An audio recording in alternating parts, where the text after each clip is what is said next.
Hi, it's Colin Healey at Premier American Uranium, a company founded on the acquire, explore, develop consolidation model that we inherited from our predecessors. And we're looking forward to kicking off a Wyoming exploration program. Well, we're on to the explore bit.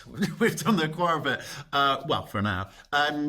Explore. Tell us about it. You kind of laid out a kind of 71-hole program for this year and next. Yeah, that's right. It's the inaugural drill program at our Cyclone project in Wyoming. It's in the Great Divide Basin. The program's going to be split between this summer's drill season and next summer's drill season. We've got two targets that make up that project. So there's 35 holes going into the Cyclone Rim target, which is kind of to the northwest, and to the southeast, we've got this Osborne draw target. And sorry, that's fine. I mean, it's just sorry. The Cyclone Rim target. That's obviously the let's say the northwest, a slightly larger land package. You're looking at getting after that with how many holes? There's going to be 35 holes for about just under 18,000 meters. 18,000 feet there. And the idea, there's some pretty good historic drill holes that we have kind of limited data on, but so we have the mineralized intercepts there. So we're looking to chase down 8 meters at 0.092%, 8 feet at 0.092%, and 7.5 feet at 0.081%. Now these are extremely good grades for and very interesting intercepts for potentially economic ISR mining in that area of the state. Right. And I was going to ask you in terms of that, it's limited data, but at the same time, it's allowed you to kind of hone in on a modeling of a drill program. So how are you actually going about this? I mean, it's a lot of holes. You want to be as accurate and as efficient as possible. So what do you know? How's it allowed you to target, and what are you hunting? Yeah, so a bit of background. The project had some historic drilling back in the 60s and 70s. We don't have that data, but there was some drilling in 2007, 2008, about 88 holes, of which we have partial data from that drill data set, and that's where those mineralized intercept kind of highlights come from.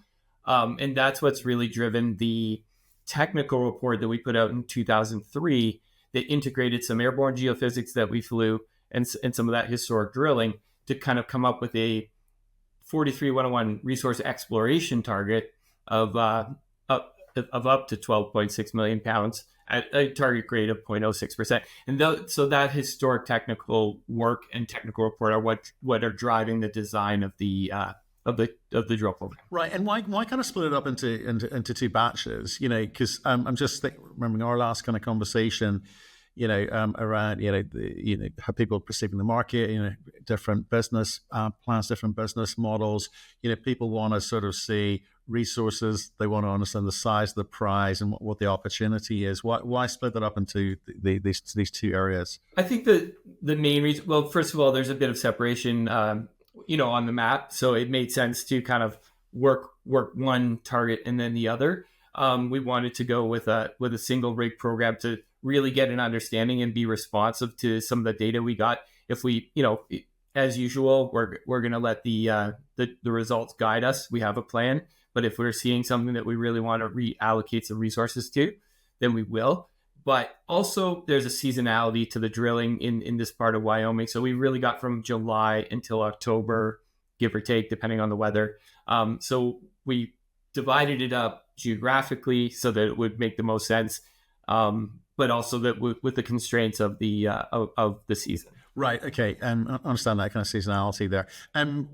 So next year you'll kind of wait to see what the results are on Cyclone first before working out whether you actually do kind of head a little bit east by the sounds of it. Okay, understood. I mean that's correct. There's a possibility that we do get some of the work on Osborne draw, the eastern target, a couple of holes in this year. It's really going to depend on how efficient we can be over at the Cyclone Rim target. So there could be some work at Osborne draw this year. Right. Okay. And I guess there's a lot of it's Wyoming, it's ISR country, really. So I guess there's a lot of data out there which kind of maybe informs this drill program in the sense of how you get after it, not just number of holes, but how to operate in the region. He's doing the actual drilling. Do you own the rig? No, we don't own the rig. We contracted a pretty well known contractor, Bort Longyear, to conduct that drilling. Highly experienced, really well known. So we're very confident in them. They've been prior to the commencement of drilling, which is already happening. They were out to site. We really organized well with our contractors to make sure that we would be able to do things smoothly and efficiently. Right. Okay. And fully budgeted for both programs, $2.3 million. It says here. What else are you up to elsewhere in the portfolio?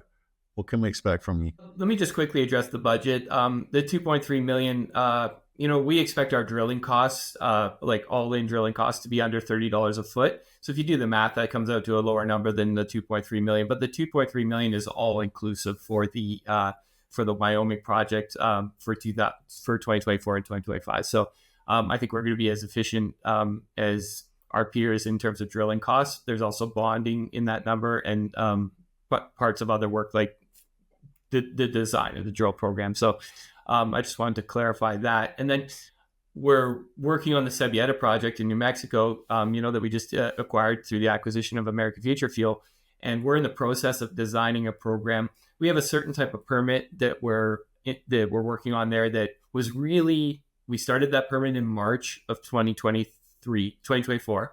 And that permit was prior to the completion of the current resource estimate that we were able to get completed. It's effective as of April, but we just published it in June prior to the close of the acquisition.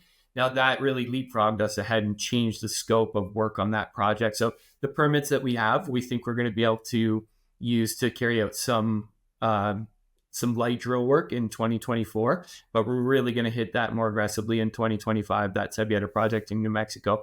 And, the reason for the kind of curtailed drill work that people might have been expecting there is very, very positive. It has to do with us getting that resource with only one round of confirmation drilling. Okay, so it's kind of interesting. Coming back to this kind of portfolio approach to how you position yourself in the marketplace, because of the seasonality is one thing, jurisdiction is another, budgets, etc. How are you allocating your time? Where are you seeing sort of that time that you're allocating driving value as far as your shareholders are concerned and other people looking in at you? Well, I think it fits right in with the three pillars: acquire, explore, develop. 2024 is going to be busy with us because we're planning to work two projects on that exploration pillar. With drill results coming probably, in July, I suspect we'll already be publishing drill results, and then throughout the summer as we drill in Wyoming, which is really exciting. And kicking off potentially some drilling in the fall in New Mexico. But in terms of allocation of time, my time is we're right now is working on integration of that new asset, since we just completed the acquisition of American Future Fuels, and designing work programs around the new paradigm, which is a 23.5 million pound all categories resource, 80% indicated. So a lot changed in a really short period of time. It's all very exciting, but the most exciting part for me is that we've kind of leapfrogged that project forward at least 12, 18 months in terms of getting that resource current. And now all the work that we can do in New Mexico is going to be expansion and extension drilling, which I think is going to be, get market recognition. Right. Okay. So busy, acquire, explore, develop. Let's talk about the market. We had a nice reaction today in the market. I think better news out of Kazakhstan. That's helped you and everyone else. And how do you read that? I read it as just another indication of we're in a supply deficit now. By 2030, if new mines aren't being built and commissioned, we're going to be in an even more severe supply deficit. Every single piece of news that we get from a country of material supply that potentially negatively impacts or disincentivizes supply is very, very bullish for uranium price and very bullish for kind of tier one jurisdictions like Wyoming, like Canada. So any risk to production from the world's largest producer, like economic or political, is going to continue to be bullish, and remind people that if we don't invest in mines and assets that can be in production by 2030, then we're going to have a more severe deficit than we have now. Yeah, and I was talking to Phil Williams over at ISO Energy, kind of referenced you and your American assets, and what that could mean for you in terms of a kind of head start. How do you read that, or what's kind of feedback you're getting from investors around the fact that you're so heavily focused on North America and obviously with these U.S. assets specifically? Yeah, I think this vehicle specifically is designed around a consolidation strategy in the U.S. because we have a thesis that the U.S. is really going through a renaissance and changing its direction, really starting to build out and support a domestic fuel supply chain, and we think that includes uranium production, facilitating permitting, really moving themselves and up the independence kind of spectrum for the entire nuclear fuel cycle from uranium production all the way through to enrichment. And I think that the Wyoming specifically is an extremely strong jurisdiction, with multiple mines being built and processing facilities being built since around the time of Fukushima. And it's just a proven jurisdiction where it's favorable to uranium and uranium miners. And, we really look forward to operating there. And as well as New Mexico, one of the largest historic producing regions in the world, almost 350 million pounds of historic production out of New Mexico.